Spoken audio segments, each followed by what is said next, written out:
Good evening, burners. Welcome to another episode of, we'll call it Wednesday Night Live. We usually call it Thursday Night Live, where we're talking to one of the big dogs. I always call people big dogs, but this guy is genuinely a big dog. We're going to be chatting to Nick Jones from Gentec Nutrition. So everyone's seen the brand. These guys here, they make the very, very famous and popular casein custard. Nick Jones, world champion, just joined. Hey, Nick Jones. Andrew's just joined. Ruth's just joined. Geez, everyone's joining. That's great. We'll just wait for Nick Jones to request to be in the video. And I've heard about him. I've seen his photos. I've never actually just requested him. Excellent. All right, so we're connected. Nick, hello. Paul, how are you, buddy? Good. How are you? Yes, great. Thank you, mate. Really well. Thank you for having me on.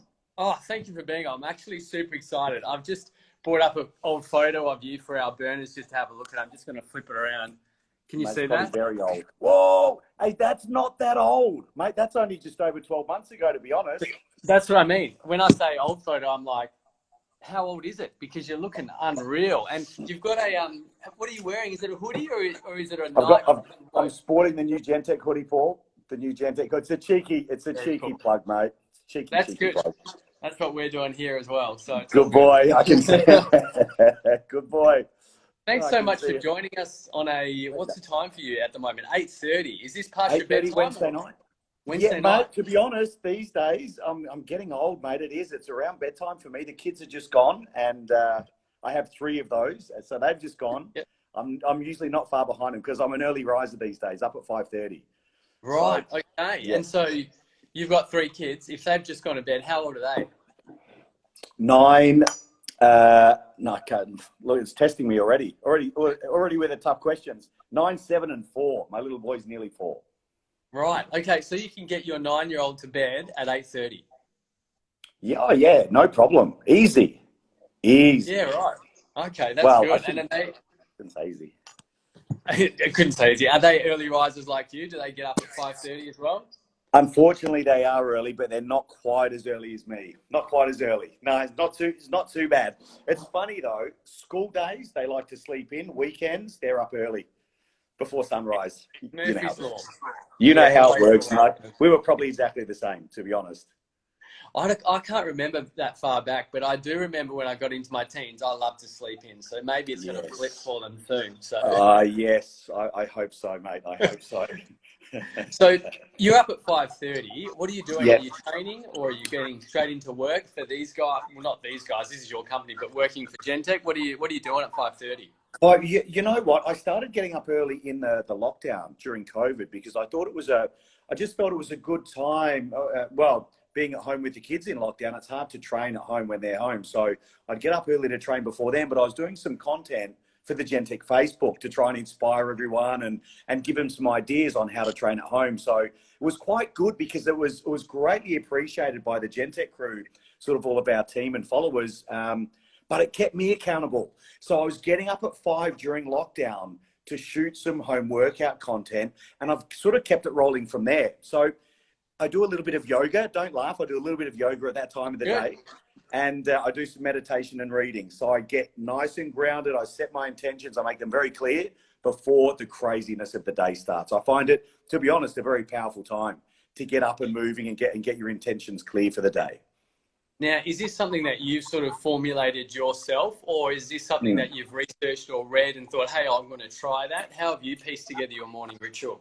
No, I guess it's something I've always really done in some form, but I let it drop off with the kids because generally they're up so early, and it's quite easy. That's the time I get to spend with my wife at night after the craziness of the day. So, and my wife's a bit of a night owl. She's got that European body clock. She's Greek, is Angela. So, due to that as well, she's usually up later and a later riser. But so I sort of found that I lost it. But for many years, I've always got up and spent that time to set my intentions for the day, usually do some meditation or at least some form of cardio, maybe walking by the beach or by the water to get things moving for the day and just get my head right. Because as soon as the crazy, frenetic pace of the day starts, it's very hard to remain grounded if you haven't set yourself up. So it's something, mate, I've done it for decades and decades, really, to be honest. And, you know, it doesn't surprise me because looking through the photos and seeing your evolution as a champion, there has to be something different about your routines and your mindset to get you to that elite level. Do you think that the early rises and that morning routine has played a big part in getting you to that champion status that you've enjoyed for so long? Yeah, I think so. Probably only because really, I think it's so powerful at that time of the day because it's before everyone else gets up and going. But I don't think it matters so much as to the time of the day, but to be very, very clear about your intentions and what you're trying to achieve. So that clarity in the goals that you're setting, or more so your intentions for what you're wanting to achieve that day or the purpose for the day. You know, obviously the best time to do that is first thing in the morning.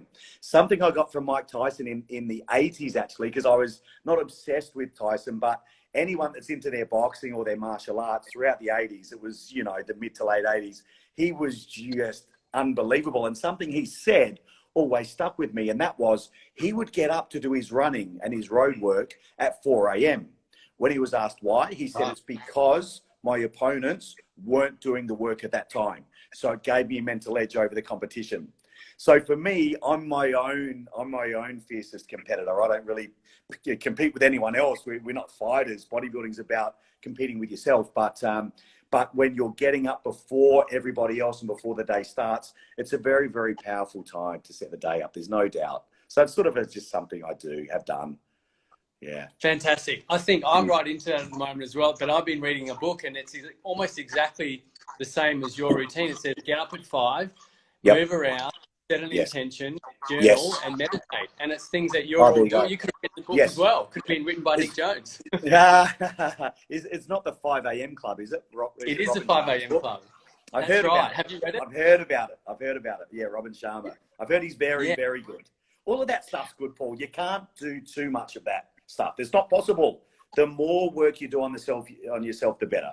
The better off you're going to be, and the better off the ones around you are going to be. Because, you know, I always heard a lot about bodybuilding being selfish and meditation being selfish and working on yourself is selfish. It is. However, when you really think about it, if you work on yourself to that degree, you're never a burden on anyone. And that's the least selfish thing you can be. And on top of that, you can give and you can serve and you can help, you know, because of the position and state that you're in. So it's ultimately the most unselfish thing you can do is to work on yourself. I think that's a really good way to look at it. And then if the right bodybuilders thought of everything like that, the world would be a better place. I'm not sure all of them think like that. But, I don't know. Yeah, it's a funny thing. It's a funny sport. You know what? I've found a lot of successful bodybuilders throughout my years in bodybuilding are very intelligent, very resourceful, not necessarily egotistical. I mean, it's the ego that drives us to gain some sort of status. So it is egotistical to a certain point, but you go beyond that. You go beyond that, and the bodybuilding. Not everybody gets that out of it. I shouldn't say that, but what I found is a lot of the top bodybuilders are very resourceful, are very intelligent, and some, not all, but some are quite in touch with their spiritual development as well. So I think you're right. I think it comes part and parcel. If you can listen to your body enough to get that result, then you can get in touch with your body and go to the spiritual side as well. Because not everyone can get in touch with what their body is telling them, what they need. Yes, I agree. And actually, Paul, to something that inspired, you made me think, you're tricking some old memories. What really got me into the meditation was a bodybuilding magazine, believe it or not. And one of my favorite or most inspirational bodybuilders was Frank Zane. So Frank Zane, for the younger crew, Frank who? So for the younger crew that are listening, Frank Zane was Mr. Olympia in the late 70s, 3-year running. I think it was 77, 78 and 79. So obviously Frank Zane was an extreme physical specimen. He was Mr. Olympia. But Frank Zane also had a degree in experimental psychology. So he was very intellectual. Also, Frank Zane was a Zen Buddhist master, heavily into meditation. So he's a very spiritual man. And I was so impressed by that you could look like Frank Zane looked, be intelligent and be a spiritual man, that really impressed upon me. And I read an article on meditation in a muscle magazine by Frank Zane. It would have been in 1991, maybe 1991. I was working in the oil and gas fields, 2 weeks on, 2 weeks off in the middle of the desert. So it was a great time to change your awareness when you're out in the middle of the desert. Pure quiet, pure peace, pure quiet, no traffic, no distractions, certainly no social media, no computers, none of that. None of that back then. 1990, 1991. And so that's where that influence came from for me. And I was training and bodybuilding at that time. I just started. I just turned 18, I think. Yeah, right. Okay, I'm doing the math on that. So 1991, just turned 18. 73. Okay, gotcha. Well, you're looking good. I was born in 71, close. 71. Maybe I'm a bit off with my dates and ages. Yeah. Right. Okay. Jeez. Yeah, you're looking good. Almost 50 next year, Nick.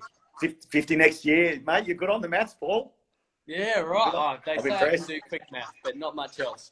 So, like you were saying, not everyone is going to know who Frank Zane is, but if you have a Google of him and look at his picture, him doing the vacuum, that iconic black and white pose, it is my favorite pose in the history of bodybuilding. I just think it's the best. And he's amazing. The artist and unbelievable.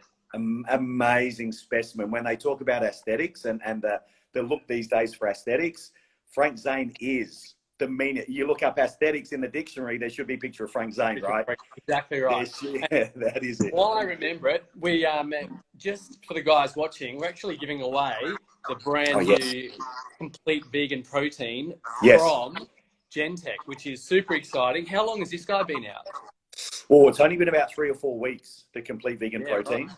Yes. Unreal. Brand new product. So a lucky viewer is going to win one of these and a shaker. So make sure you stay tuned the whole time. Watch the rest of the chat, and we'll tell you how you can win this and try the brand new vegan protein. Beautiful. So, there we go. You can see I was holding this guy up for a while here. Yes, I did. I did notice that. Yes. I just zoned into what you were saying, and I just realised I was holding it up the whole time. Just talking about products for just quickly, or we can talk about it for a while. This is your range, Gentec. When did you create Gentec? Everyone in Australia knows it. They would have seen it. When did you create it? August 99. Wow. I registered the business name in August 99, and I brought out my first products in, would have been April 2000. Right. Okay. So it took a good 8 months before you got your first product out. Yes. Well, I started as a distribution business in Adelaide. So I just started distributing a variety of brands. I just started with 2 American brands, believe it or not, was ProLab and Designer Whey protein. So Designer Whey was the first amazing tasting protein powder. So all the guys, all the young crew and the girls, they take it for granted how nice supplements taste these days. But Designer Whey was an American protein, the first and only great tasting protein powder. So I started distributing that in South Australia along with ProLab, and did Aussie Bodies, what else was it? There was about 4 brands I was doing there before I was able to afford to bring out the first 2 Gentec products, which was creatine and glutamine. Is that right? So you didn't even hit the protein space straight away. It was just creatine. Couldn't afford it. Couldn't afford the protein until I sold my Ducati. That's how I did the first macro way. I had to sell the Ducati. Right. The bike left and the protein came in. And that's exactly right. Do you remember how many units you ordered on your first run of glutamine and creatine? Oh, that's a good question. No, I don't. What I do remember, and I don't mind saying it, what I do remember, I'd saved up $10,000. That's how much I had in savings. And I was actually preparing for the Mr. Universe contest. And I was working for Masashi. And I was working for the original founder of Masashi, Tim Horwood, who was a very intelligent guy. So Tim Horwood first brought out amino acid formulations back in 1983. Oh, wow. So he was 25 years ahead of any other company in the world doing amino acid powders. That's a really interesting story in itself. But when I finished working for Masashi, I had a bit of a fallout with Tim, and he told me where to go, and I told him where to go, and I was getting ready for my third Mr. Universe in 1999. And when I finished with them, I didn't sort of feel, and I loved my job. I didn't feel like it was the end of anything. You know, it didn't feel like, oh, that door's closed so much and that's the end of an era. It didn't feel like that. It straight away felt like opportunity. First opportunity I thought of was, I'll be a full-time bodybuilder for the last 10 weeks and get ready for the universe and go and win it, because I'd saved this money up and I could spend it on the show. So that was my focus. 10 weeks out of the show, and I started getting calls from some of the other Aussie companies wanting me to rep for them because I'd done quite a good job for Masashi. I didn't want to work for anybody. And that's when I thought, you know what, I'll start my own business. I don't want to work for anyone. I really don't. And I only want to work 4 hours a day while I'm getting ready for the universe. And having some sort of structure will actually help, rather than sitting around waiting for my next meal, my next cardio session, the next workout. I need to do some work. It's actually good for me. So it wasn't long after I finished with Masashi, I actually started distributing the Pro Lab and Design Away, just in Adelaide. And then how long did it take before you brought out your glutamine and creatine? So glutamine and creatine, so it was August. I started distributing in probably around then, August, September, competed in the university in the October. Didn't win it. I got 4th that year, but probably the shape of my life. So I was really happy. Shape of my life, it was a freak year. 2 of the guys that didn't make the top 6 turned IFBB Pro 2 weeks later in the UK. So that the standard was like off the Richter in my class. So I was happy to get 4th. I was in the shape of my life. Still to this day, probably my best condition ever was that 99 universe, and I got 4th. It's probably the best ever. So yeah, it was, I reckon it was April. I think it was April 2000, maybe 2 months before I did the NABA Mr. World, which was June 2000. So I got creatine and glutamine. Yeah, like you say, it was probably 8 months after I registered the business name and was distributing, where I got out in front enough to do my creatine and glutamine. And was it a hard slog, or had you made the connections and it was easy to sell it? You know, hard slog, it was business, as you know, Paul, is like that, was like that, still is like that to these days. It's still like this. So initially, was it a hard slog? No, I was working 4 hours a day. And out of the 80 or so retailers in Adelaide that I was supplying with Masashi, I picked the top 10 best ones and just dealt with them. And, you know, I'd call up and get the order, and then I'd drive around. I borrowed my mate's car. I had no car because I was a rep, and I didn't want to spend all my money on a car. So I borrowed my mate's Toyota Seeker and delivered products the following day after taking the order. So where I could get prepaid, I'd get prepay, so I could put the money straight back into the business. So ultimately, I turned that $10,000 worth of stock into $12,500. You know, so it was a 25% markup to wholesale, and there was no discounting back then. It was like, this is the wholesale price, this is the retail price. That's what it is. There's no discount. So yeah, I spent 10 grand on product, sold it for 12.5. Yeah, I reinvested that 12.5, and on it went. Sold that for 15.5, and on it went. So yes, I had the relationships, but as you know, once you start giving credit, that becomes very, very hard on cash flow for a business. Yeah. I had to sell my mate's car and wire him the money in Canada, so I had to buy my own car. So I had to come up with money to do that, and had to develop new products. So again, I sold the Ducati to do the macro way.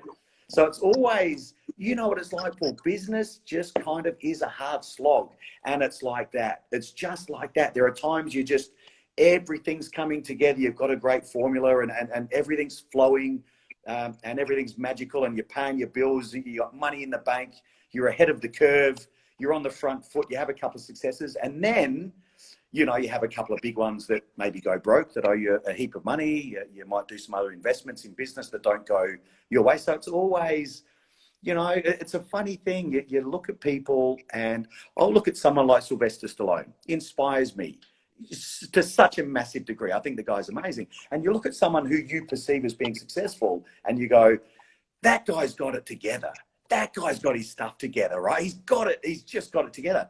And then you start reading and go, hang on, Stallone went bankrupt. One of his sons committed suicide at 30. He had to rebuild himself by going to Bollywood.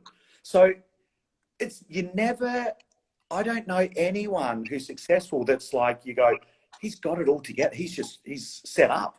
Never really, you know, there's always some sort of issues and challenges to deal with and learn from and overcome. So, and business is a great teacher of that as well. It's no different to relationships and all of it, you know. 100%. And, you know, people might look at you and go, yeah, Nick Jones, He's got his massive brand. He's all around Australia. Overnight success that took 20 years, sort of thing. Yeah.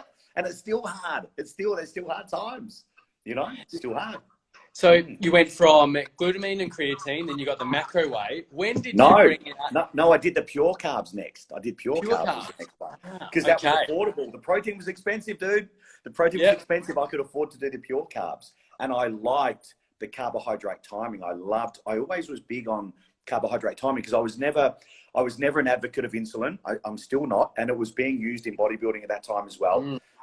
But we produce our own when we take in carbohydrates. We produce the most anabolic hormones ourselves. So if you can manipulate that, and if you're having low glycemic carbs the rest of the time, if you can have some high glycemic carbs during and post-workout, you're stimulating such a great insulin response. So I was big on the amino timing, hence the glutamine.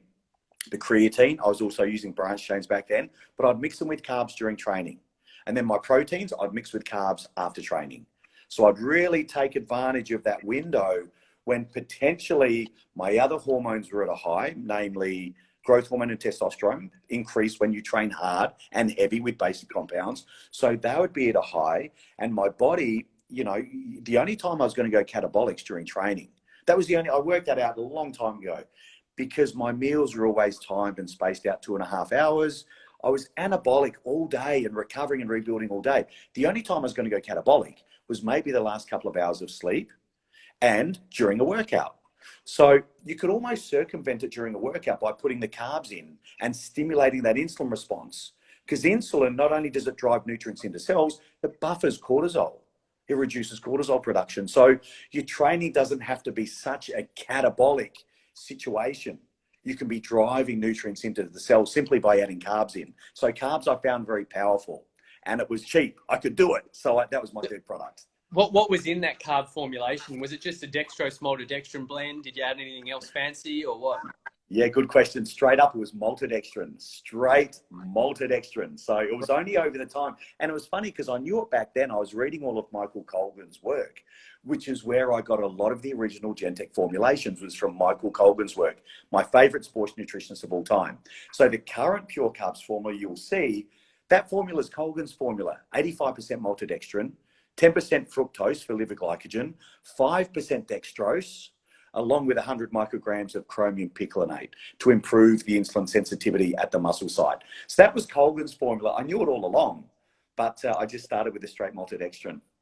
Right. So when did it change into that formula? I would be guessing 2000 and...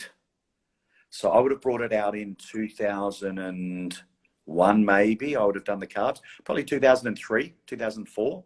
And has it changed in the last 16 years? Never changed because it works. It works. It works. And I've looked at the other carbs. I've looked at all the other carb formulas, and I just don't see the bang for your buck. I find it, it's pretty easy to spend a lot of money on supplements. So I want to give you the basics. I want to give you what works. Unfortunately, the basics that really work are not that exciting. They're certainly not exciting as the high stim pre-workouts, the high stim fat burners, the latest, greatest, quasi hook ingredients. But unfortunately, like everything in life, supplementation, training, business, relationships, the basics work. And it's about being consistent with the basics. So I've kept that formula basic because it works. It works, and it's affordable. It's affordable as well. Yes. Okay. And that's the other thing. So how much is your pure carb? Oh, good question. I'm bad. You should know better than me, Paul. I should know. So I've got an 800 gram, a 2 kilo, and a 4 kilo. I think the 4 kilo is $60, $59.95, I think. And that's a very affordable supplement for a 4 kilo. Yeah, it'll last you 10 weeks. That should last anyone 10 weeks, 12 weeks. Yeah, right. Yeah. M. Abbas has just asked me to ask you a question. Can you ask Nick what he takes during the day and when? Supplementation-wise? I'm guessing so, yeah.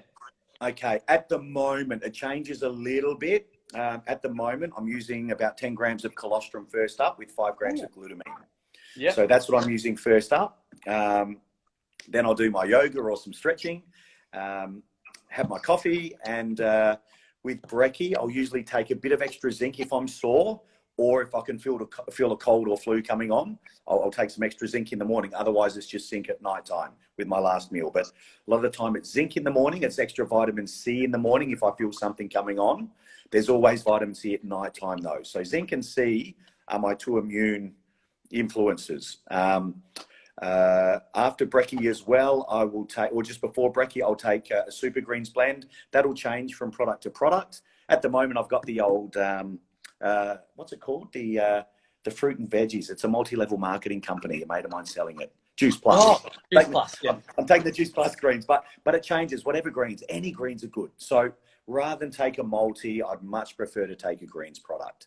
Sure. So that's generally it for the mornings. Most of my supplementation is around training, pre, intra, post. That's most of it, ultimately. And again, it depends at sort of what stage I'm at. If the only reason I get in shape these days, I mean, I made that comeback last year after 10 years. That's right. I was there. So that's right. Yeah, right. So that was fun, you know. And I was training with Justin Wessels, who was getting ready for his pro debut. Yes, cool. Justin's a great mate of mine. We did our first NABA Universe in '97. Back in '97, we did our first NABA Universe. So the next time we're on stage together was 22 years later. How's that? Unreal. Yeah, crazy. So and we trained together quite a bit for that. So so supplementation at that time was a bit different. But otherwise, it's just pre, intra, post, nutrient timing. And nighttime, again, it's more my I'll take some magnesium and C before bed. I always use melatonin just to push me into that deep sleep. You know, I think we go so hard during the day with family, business, training that I love the use of melatonin. So again, I'll use zinc and vitamin C at night, a magnesium supplement at night, and melatonin. So it's pretty, you know, if I'm dieting, like at the moment, I've got a shoot next week. We've got a new pre-workout coming. So I'm filming the content next Wednesday. So I've been dieting. See, my face is getting a little drawn. I've been dieting just for 2 weeks just to tighten up a bit. And in that time, so between meals, if I get a bit peckish, that's when I'll use my amino lean because it's got the chromium to curb sugar cravings. But again, the amino lean, that's my favorite too, the tropical. The amino lean, you know, because a lot of the crew use the aminos during the workout as an intra.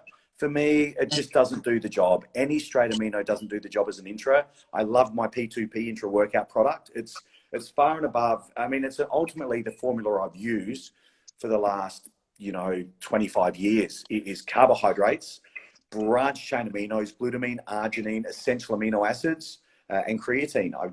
But I used to use 8 different products to make it. So my P2P is my intra, but that amino lean to have between meals when you're dieting, it's like a godsend because it tastes good, curbs sugar cravings. The tyrosine in green tea, the small amount of caffeine from green tea, tyrosine and taurine, give you that mood elevation, that dopamine production. So curbs sugar cravings, curbs the appetite, tastes nice, and gives you mood elevation. So it's unusual to use a product like that. Most people will use it as an intra-workout, but a pure amino acid is not a true intra-workout product. It just won't do the job. Even if you're trying to get lean, I'll still use my P2P or carbs and aminos during workouts. Right, even getting down to 3 or 4%, still use it. Right, and that's got, like you said, it's got the carbs, you've got the tyrosine, you've got the green tea, so you're feeling good, you've got the anabolism, plus you've got the building blocks. Exactly. The creatine's all there, absolutely all there. I'm going to have to plug this phone in because it'll go flat. So if it's a bit jittery, it's because I'm holding it. That's all right. You blacked out there for a while, but I think we're on board again. We're good. I'm plugged in. I'm all plugged in. Good. All right, we're safe, guys. Now, I wanted to ask you about this bad boy here. When did you bring out, because you started in 2000, when did you bring out the engine fluid? The fuel additive. The thermo, mate, it's going to kill me when I take that off the market. It's really there's going to be a part of me that dies. What do you mean take it off the market? Well, there's a long story. I'll give you the short of it. My contract manufacturer, this is public information, so I don't mind saying it. My contract manufacturer is stopping their contract manufacturing arm. So it's my IP, it's my formula. I can take it to another manufacturer. And again, the thermofuel sells pretty well. We do pretty well. I'm saying in the spring months, we do about 1,000 a month we sell of thermofuel. But I think most consumers, when they're looking at that style of product, they're looking for a powder.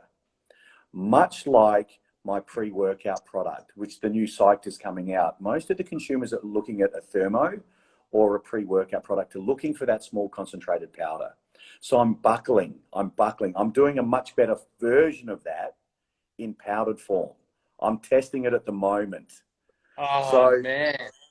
there's a couple of retailers that'll be really upset. And I don't know, it's funny, isn't it? It's funny. I'm getting hit up more about it now, and there's more demand now than there's ever been since I've made this decision. Because the contract manufacturer that does my liquids, they're a TGA licensed plant in Melbourne. So they do liquids. They don't do any other sports supplements, but they develop, it's a family business, Paul. You're going to love this. Family business. They started, I think, about 25 years ago. They developed a probiotic, and they somehow worked their way into the Asian market. They got a channel, and they started building their sales of their own probiotic. They were mainly a contract manufacturer. So their probiotic rose to number 3 throughout Asia. They got bought out just over 12 months ago for $850 million. Oh, okay, just a little casual, almost $1 billion. Right? Family business. Family business. Wow. How much do you love that? Family business. So the Chinese group that bought it, they bought it for the gut health product, for the probiotics. So they don't want to do the contract manufacturing. So I thought, oh well, I'll bite the bullet and I'll do it in powdered now. I'll do a powder version. So, but I'm getting hit up so much now, Paul. I don't know. I'm in two minds. Are you going to call the powder version Thermofuel as well? Or are you going to retire it completely? Yes, Thermofuel. Thermofuel. It's just so iconic. I remember starting my bodybuilding journey in 2005, and this was on the shelf then. Yes, Ever since I started, I've seen it. Yep. What a shame. The male fuel was the first one. So the male fuel liquid was the first one, the blue one, that had the Viraloid in it. I don't know if you knew that one. What is Viraloid? And is it still around? No. So, Viraloid, I was using a contract manufacturer at the time that, what's the best way to describe? I guess they turned out to be a little shady, I guess, without wanting to drop anyone in it. But this Viraloid, they told me they were patenting this ingredient, patenting it, and it was a blend of wild yam and tribulus, but that manipulated the structure.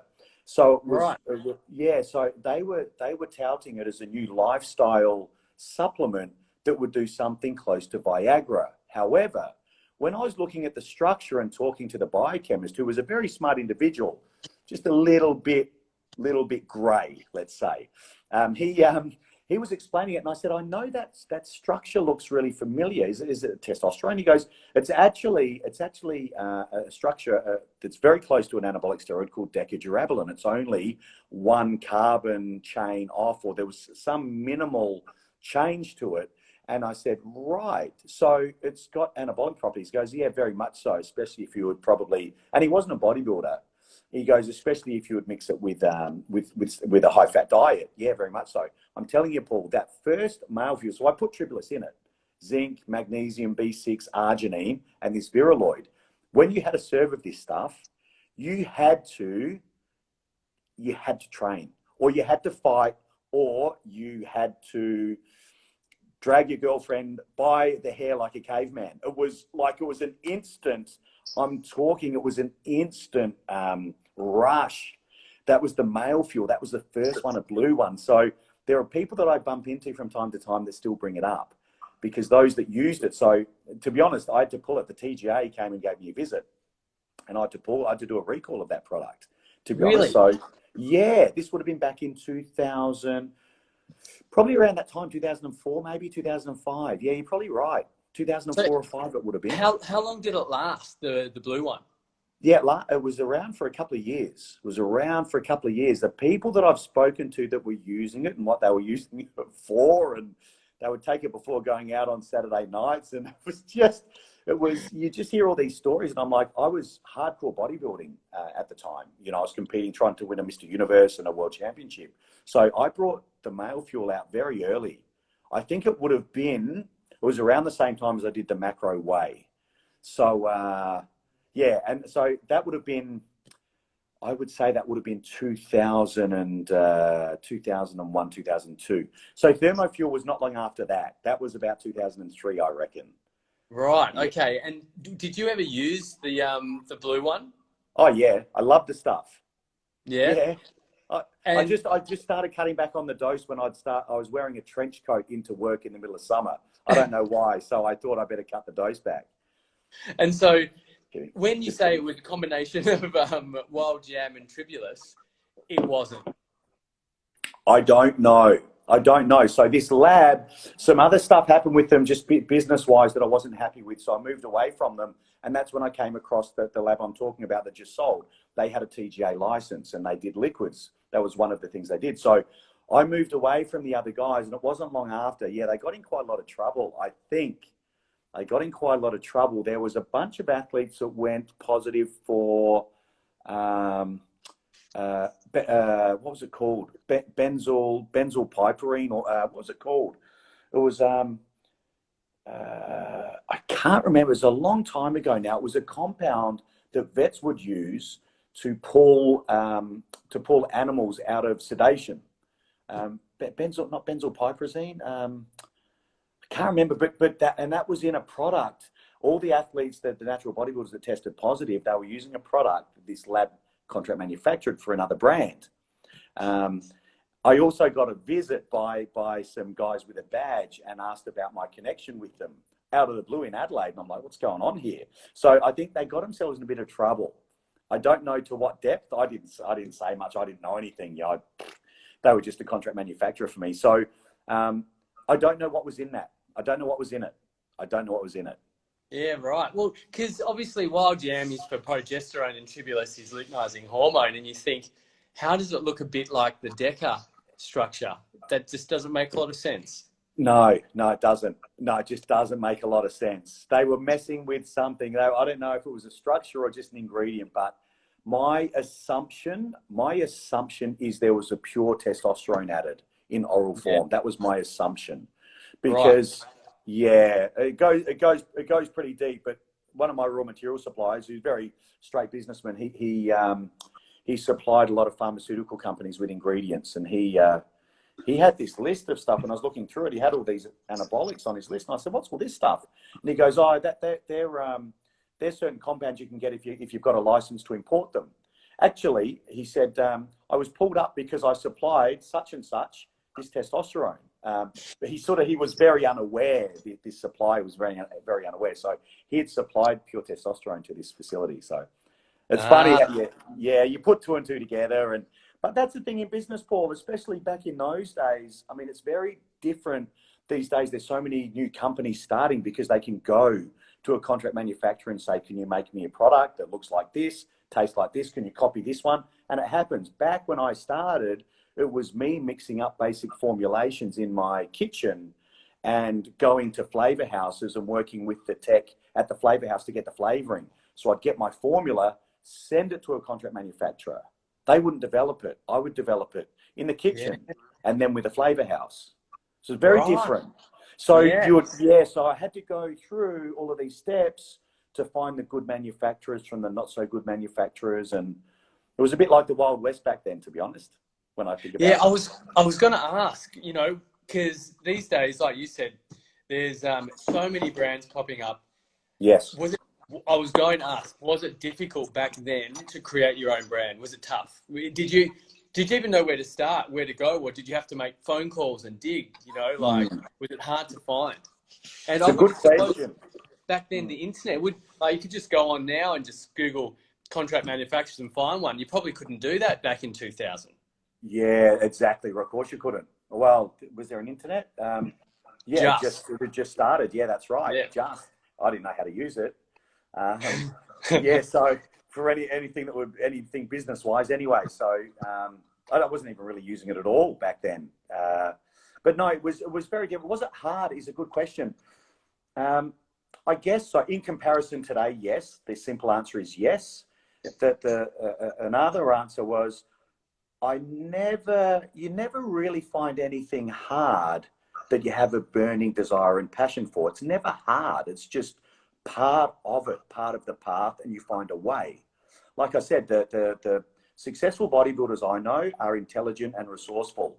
I don't know how intelligent I am because I probably would have picked something other than bodybuilding and sports supplements, to be honest. But resourceful and resilient, yeah, I'd have to give myself those accolades. I'd have to. So was it hard in comparison to today?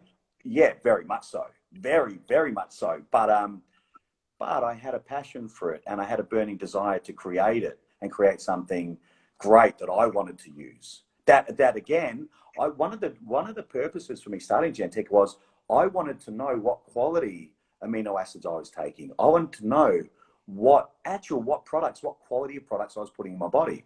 So, you know, working with a contract manufacturer like the one I just mentioned didn't sit well with me. There was a few things that happened that I just wasn't comfortable with, and started looking for a new contract manufacturer. Yeah, right.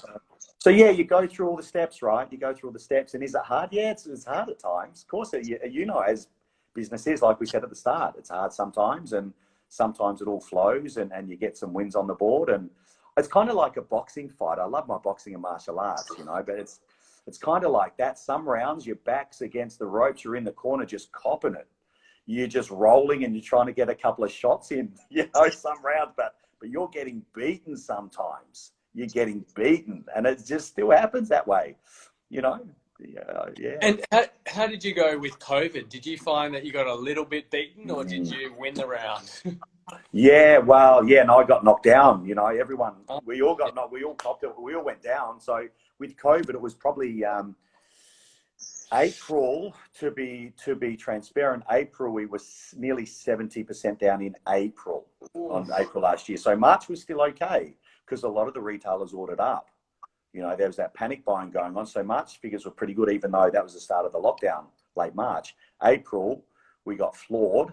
But you're never out for the count. But you're floored. Your eyes are rolled back, and you're on the canvas. We're on the canvas, and there was a couple of days of anxiety. You know, I won't lie. There was a couple of days of real anxiety, true real anxiety. And that's when I knew that me getting up early and doing the training, and connecting with people like this was still connecting. It was a really, really important thing to do. Not for business, just for mental, emotional, spiritual, physical well-being, and to keep something positive going, just, you know, and to try and serve, to try and give at a time where I wasn't the only one feeling anxiety, you know, to try and inspire people. Let's get up together and train in the mornings and stay connected. And I had a good little crew that were doing that. So, yeah, COVID was, there was a bit of anxiety, and then there was that, you know, partly surrendering, where you go, hang on, I will control what I can, and that is get up every morning, get my training done, start the day on a positive note, have a win, and I'll stop and I'll be grateful for this time in history that a grown man like me, a businessman, can be at home with his children during their upbringing, not having to be out 12 to 14 hours a day and not see my kids, you know. As tough as it is when they're bouncing off the walls, you know, with the homeschooling and that, I got to do the PE, right? I was good at PE. I went to school to do PE and eat my lunch. That was about it. So Ange was doing the homeschooling, because she's my wife's a bit of an academic, and I was getting the kids out. We're doing some athletics training and riding scooters, and so there was, you know, it was like control what you can, let go of what you can't, be grateful for what you've got. So there was a lot of what I talk about and what I read that was really important to put into practice, and tough to put into practice. It was such a challenging time.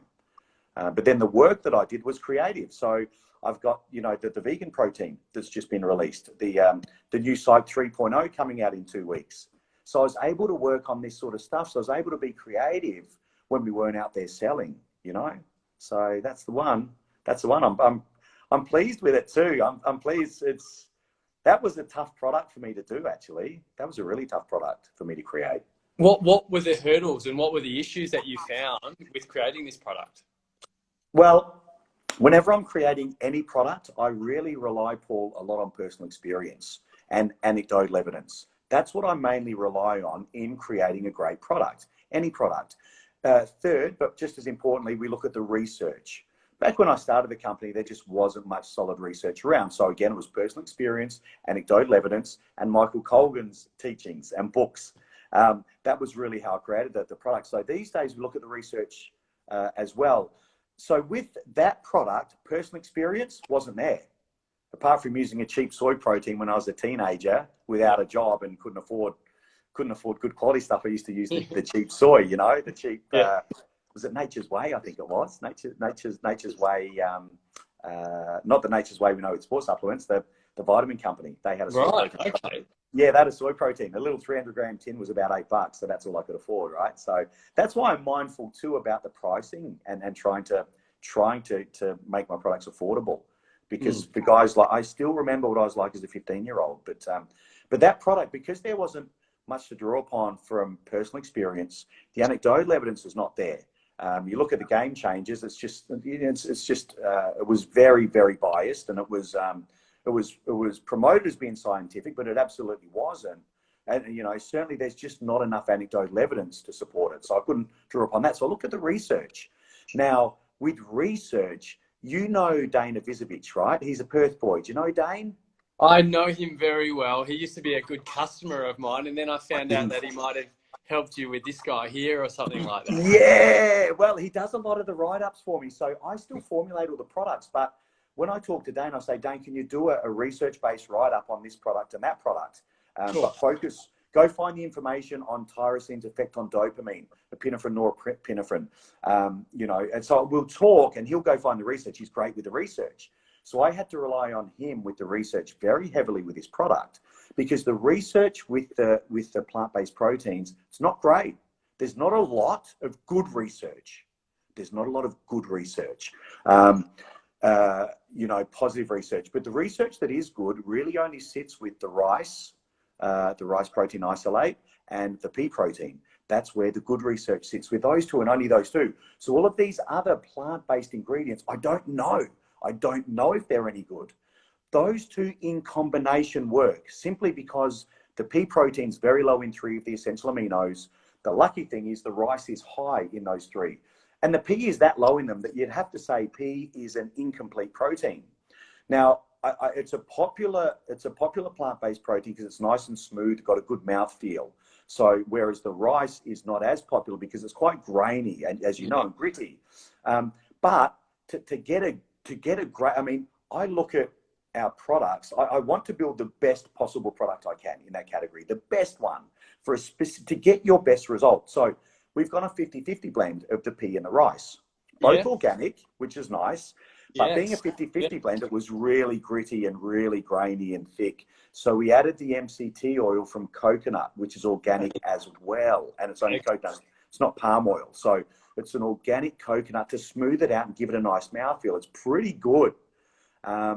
It needed, for me, that gave it the most complete amino acid profile, the closest thing you could get to whey, as high a branched chain amino acid content as you could possibly get in a plant-based protein is in that one, simply because of that reason, the 50-50 blend of pea to rice. I've added the extra glutamine for gut health and immune support, which is very timely with the whole COVID and building the immune system. It's very, very timely. And it needed to have a point of difference because there's so many plant-based proteins. So I put the super greens blend in there as well, organic. I noticed that, Yeah, I think it's a nice touch, you know, and again, I think in the situation we're in as well, and at any time, I look at value. I try to give our consumers value. So for the consumers that can't afford a greens product as well as a protein powder, it's not a high level of greens. It's 500 milligrams per serve, but it's something. It's enough to have some sort of alkalizing effect, give you some vitamins, minerals, trace elements, and potentially, possibly some anti-inflammatory benefits as well. Excellent. Yeah, because I have noticed you've also put the spirulina in there, and so you've managed to do it all in a way where it still tastes amazing, and you've got that nice. You've taken away that gritty flavour, or that gritty texture. Great. Do you really like the taste? You do like it. That's great to hear. I'm not a big vegan protein fan. I've never been a big one, but this one here, it's just easy to drink. You know, it's pleasant. So I would highly recommend if you're a vegan or you want to try a vegan protein, this is a great way to start. Give it a go. Excellent. Thanks, Paul. Thanks for your support. Yeah, but as far as the quality goes, it's as good as you'll get. You will not get, as far as I'm concerned, you will not get a better plant-based protein. You won't get a better combination of ingredients than what's in that. You know, I built it to be the best and most complete plant-based protein I could. That was the goal. Excellent. All right. Well, I'm super excited. Let's see how this goes for you. I can tell you're really passionate about it too, but I think you're passionate about all your products, which is a good thing. Yeah. Brings me to this guy here that I was holding up before. Yeah. Now, out of all of the, I've got this. I brought this along. I've got the cool thermofuel. You've got your P2Ps and your carbs, amino leans. What is your number one selling SKU at Gentec? Yeah, casein custard, followed by P2P. That's the number one. That is the number. That's the number one. And you know, it's funny, isn't it? Because it amazes me because as far as getting a result, and I was talking about this with a really good mate of mine the other day. Chloe saying we love it. We love it. She's good. You've got a good crew over there, Paul. Dude, you've got a great crew over there. We have the best crew, but I'll back that. I'll back that, mate. You know, I deal with all the retailers. I'll back that. So good. And I only ever deal with anyone over the phone and over email, but the girls and everyone's so cool to deal with. Really easy. So really you deal cool. with Chloe on our Instagram and our social, and you're dealing with Hannah doing delivering. She's gold, mate. Yeah. Hannah's gold. Just no messing around. No messing around. Really pleasant. I can feel the warmth through the emails. The emails. She is. She doesn't mess around, and she's so sweet, but she's also a weapon. Like, people don't. She's a qualified engineer, and you're kidding me. Yeah, and all of our team members, they started, because we started in the garage sending out 2 parcels at a time. That's how I started. Mine was a garage. Garage, yeah. So I used to move the Ducati out every day to get the stock in. Perfect. There you go. So I know. Same with Google, Amazon, all the big guys. But everyone started as picking and packing. That's what they did. And now all of a sudden, Chloe's our marketing manager, and Hannah's the warehouse manager, and Ruth's our videographer. It just, everyone sort of branched out as we grew and organically into those areas. But yeah, Hannah's a weapon. She's so good. And same with Chloe, she's the best. Awesome. I picked that up. Yeah, I'm glad you noticed. So this guy here, when did you bring this guy out? And were you surprised with how popular it was? And was it a slow burn, or did it explode out the gates? Good questions. Great questions. Yeah, great questions. And an interesting story. So I know exactly how old that product is because I released it at the birth of my second daughter. So my eldest daughter, Electra, is 9. Little Mariah is 7.5. So that is 7.5 years old, that product. 7.5 years ago, I released it. I was driving home from the hospital where